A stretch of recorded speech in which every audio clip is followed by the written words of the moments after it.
What's up guys, it's Roger, and today we'll be playing some Trials of Osiris on Cauldron. Now my strategy has been to use a sniper this weekend, try to get a quick pick, hold down the lanes where you can, and then use something that has some good team fire potential that can do some good chip damage to enemies, so you can just really finish people off as much as possible, maybe kill them with a body shot after you do some damage, or body shot them and then kill them with that weapon. We're not quick swapping per se, but just a weapon that can really help us with the sniping, and be good of assistance to that. So for our sniper, we're going to be using the Fugue 55 right here. You can see I have full bore, accurized, no distractions, and snapshot sights, of course, with the Suro Synergy trait here, although you don't get to use that as much on a sniper as you do on something like a hand cannon, for instance. Now, this is a pretty darn good sniper. I think a lot of the guns in this game come down to weapon feel, so you can use obviously whatever sniper you want to, but this is the one I'm using because it feels really good to me. It always feels like it goes right on target where I'm shooting. Some snipers feel like they don't really hit target exactly when I'm on point. Maybe that's because their reticle is too small or something, who knows. But for this one, I really like the reticle, I really like the feel of it, I like the gun design, I like the sound, everything about it just feels really nice, and it feels like I can get headshots pretty often with this thing. Now the gun we're going to be using to assist that is going to be the Perpetualis right here. Got a little god roll, of course.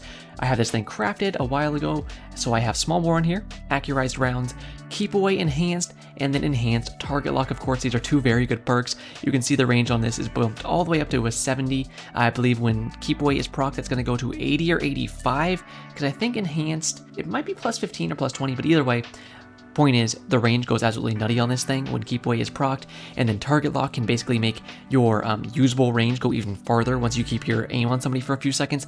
I believe when you start shooting somebody in the max range, this thing's going to do around like 23 damage to the head, and this will kick up to around 28 to the head once target lock actually starts kicking on. You can check out the mods here if you are interested, just some targeting and whatnot. In terms of orb generation, we're going to have three ways to do that. We're going to have heavy-handed right here, we're going to have firepower, so we get grenade kills or empowered melee kills, and that will give us an orb of power, or we have the Reaper mod down here, so we pop our Rift, we get a kill, and we get an orb of power. Pretty simple stuff. And then I also have on orbs of restoration, innervation, and absolution. You can go ahead and pause if you want to read the description on these, but essentially it's just going to give us a lot of energy back to our abilities when we pick up an orb of power. And then of course we have some bomber mods down here, which just makes it to where you put your Rift down and you get some nade energy back. Ori 3.0 is pretty simple. It is cap points, so you're going to be wanting to run that Nova Bomb, of course, to shut down those bubbles and wells. We have on Healing Rift, Blink, of course, Pocket Singularity. I am using Scatter Nades because they're pretty good for smacking people behind shields and whatnot, because there's a bunch of crouching titans, so you're going to want something to break those shields. Next I have Feed the Void, so we can proc our Devour, and then Shout of the Old Gods, or as we call them on my channel, Clarence. Down here for our fragments, we do have Echo of Dilation, so we can crouch and get a very in-tune radar. Over here, we're going to have Echo of Persistence, so when we pop our Devour, that would usually be 10 seconds. But with Echo of Persistence on, that's going to be a 15-second duration on the initial Devour proc. After that, we have Echo of Expulsion, so whenever you get a Void ability Final Blow, they're going to explode a secondary time, so people are really holding hands and stacking on top of each other. This can be very good for getting those multi-kills. Last but not least, we do have Echo of Vigilance, so if we kill somebody while we do have our shields broken, then we get a full Void Overshield after that, which is very good to help us keep going on streaks, or if we want to get out of danger, we can pop this shield after we kill the first person and try to run away with that Void Overshield on top of us. So pretty simple and straightforward build here, of course, a lot of it just hinging around snipes. I think snipes are very good on Cauldron, especially with cap points. The rounds are going pretty quickly. You're not really going to be holding lanes as much as you're going to be trying to quickscope, so I would recommend you use a sniper that either has really good handling or that has snapshot sights on it like mine does right here, because you're going to see a lot of the sniper kills I get are trying to get to lanes first, which we do very easily with our blink, or it's going to be trying to just peek somebody very quickly and try to quickscope them essentially, and you'll see that in the gameplay today. That's kind of what you're going to be looking for with your snipes. If you do want to see the Hunter build I'm going to be having for this weekend, go ahead and be subscribed because I'm going to have that out to you guys tomorrow at 12 p.m. Eastern Time. All that being said, if you want to leave me a like at any point in the video, I'd very much appreciate that. But I think we're ready to get into this gameplay, so why don't we go ahead and blink on into it. Now coming into our first play here, I do go outside, and oftentimes I like to play outside, but when I spawn on this side, I actually like going inside a lot of the time. You see, the thing is, the cap point is always going to spawn right there on bridge. So that honestly makes people want to play outside a lot more than they usually do, which is a nice change of pace for Cauldron, even though we haven't had Cauldron for quite a while, honestly. I feel like it's been at least maybe 2 seasons since we've had Cauldron. Like, it's been a hot minute. And that's pretty good in my opinion, because honestly, Cauldron is not a very good map. In terms of it being a PvP map, it's much more geared towards being a 3v3 map, right? It's a perfect size for 3v3s, so it's good in that sense, but the doors can be very annoying. I kind of wish those were just always open. The doors closing and opening ruin a lot of line of sights, and you gotta go up and put your fucking foot in front of it like you're opening the grocery store door. And even though I want to say open sesame every 5 minutes, it's just not that nice. See, when they're open like that, you can get a nice little pick right there. But then it's so easy for someone to go and just res because, oh look, there they go. They slide back closed, and then someone's gotta go open it. So I hate that part of the map. Other than that, heavy usually spawns in this room in front of me in the middle area here. This is the area I usually like to play the most. Ignore that scatter grenade. Meant to get it around the wall, but sometimes it gets stuck. Come in here, smack this last guy, take him out with the Perpetualis right there. Pretty nice. I like playing on the inside here. I like playing in that middle room. But you don't always get to do that, so if you do want to go outside, you can go right here. This is often where I like to blink to on the outside and peek under bridge, because you can see straight to their spawn. So if any of their team is just running straight forward out of their spawn, then you're going to be able to do the best quick pick that you possibly can, and then you have a really good line of sight where your teammates can come over, and you can all just watch that pick that you got. And that's a lot of my playstyle this weekend, is trying to just get a really quick pick. So just blinking to areas in the map that are very high traffic areas, trying to take someone out with my sniper, and then go off of that. A lot of times though, there are matches like this where my teammates look like they covered their feet in butter and they're kind of just fucking sliding around everywhere instead of doing anything useful in the slightest bit. So if you have teammates like that, it's going to be a little rough. If you're queued up with people though, it should be a pretty nice weekend, because this is one of those maps where oftentimes whoever gets the first pick is going to win. And last weekend was a lot like that too on Rusted Lands. If you got the first pick last weekend on Rusted Lands, you would win the round 90% of the time. So you can see something like this where I got the quick first pick, I try to push onto it, but of course I get screwed over because Titans just get to punch through everything. You're pushing with a pocket singularity, they punch, and now they're on top of your nutsack. I feel like they could be literally getting sucked into a black hole in the middle of the Andromeda Galaxy, and they would still be able to just use their fucking knockout and spring back across the fucking universe straight into my face. But hey, I can spring across the universe too, baby, and that's what I do. I blink behind that guy, take him out with a quick double melee, and now I blink up towards the capture point. I start spraying these guys down, but unfortunately it's a lot of firepower coming straight back at me. So what I do is throw in a nade, he's weakened so he's taking a lot more damage from that nade, and then with my shots combining with that, I'm able to take him out. I blink over towards that guy, punch him twice, and he's absolutely demolished, and I win that 1v3 quite handedly. Now you can see right here what I'm talking about. This is where you can blink forward and look into their spawn. That guy was AFK, but still it just goes to show you that is where they spawn. And these guys too, they try to push forward, I take them out. We have Echo Vigilance procced, so I have some extra shields here. While I have Echo Vigilance shield, that's when I kind of like to go balls to the wall and follow up on people if I can. I knew my teammates were following me up here, so I just kept spraying down and taking him out. Very fun. Bottom of the screen, you can see Trials rank up glitch still exists. What's Trials rank up glitch if you don't know? Well, sometimes, and pretty much every time, if you have terrible luck, because you're me, and apparently, I don't know, a leprechaun cursed my family generations ago, and every time I try to do anything in life, it's just unlucky. Now, if you're like that, then when you do rank up your Trials rank, it's going to get stuck on your screen, and you have to either change your character or fly to a destination, and it'll go off your screen. But I didn't know it was on my screen, and I just queued up really quick again, and then I found a match really fast, so I got to play this entire match with this fun little notification on my screen. Isn't that so much fun? I didn't want to see my abilities or ammo anyways. Thanks a lot, Bungie, you absolute pieces of crap. So I'm going to take a snipe on this guy really quick, and you can kind of see what I mean with this weekend. You're not going to be aiming down sights as much with your snipers. What you're going to be doing is things like that, quicker scope in, and that's why I said you do want snapshot sights this weekend on your snipers. If you do have a sniper with snapshot, I recommend to use it, because a lot of the time you're going to be coming around angles, aiming down sights really quickly, and trying to get good quick picks.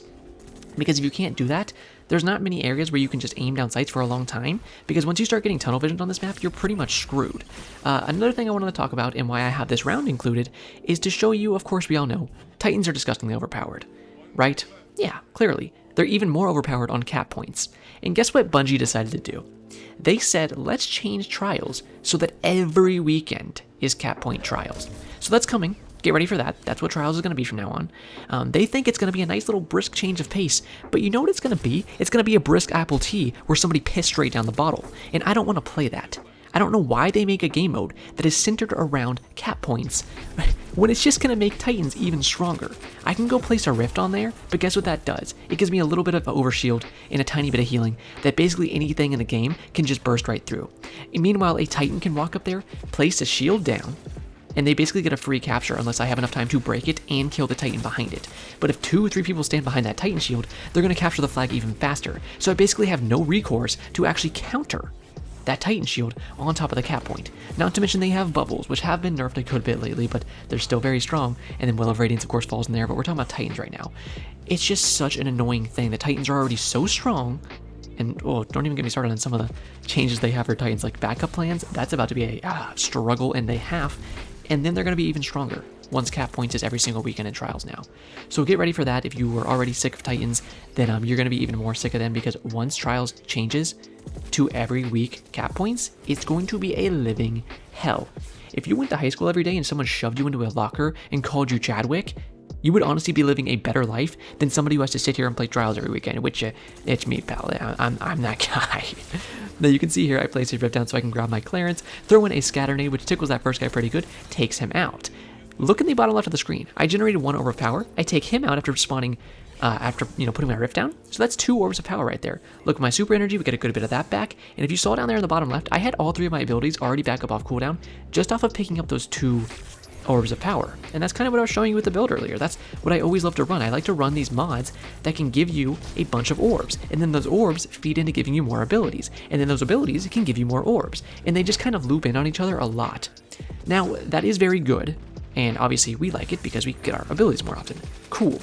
The only problem with that is Bungie has this really bad problem of trying to balance, should people have abilities all the time, or should it be more focused around gunplay? And they try to do this every now and again where they're like, okay, let's peel it back, and now it takes longer for you to regenerate your abilities. And it's like, okay, cool. And then 2 seconds later they go and they're like, okay, but then here's a million mods that help you get your abilities back anyways. So basically it's a even lower cooldown than it was before pre-nerf. And it's like, why? If we actually want any part of this game to be solely focused or majority focused on gunplay, then you gotta stop making systems like this. They're fun systems, and we can do some goofy stuff with them, but that doesn't mean they're healthy systems. You know, I could hook you up to a life support system, but instead of huffing oxygen through the mask, I put helium straight into your brain. You know, technically you're still on a life support system, but you're probably going to be floating up to the hospital room like a little balloon, and that isn't really going to keep you alive very long, is it? No.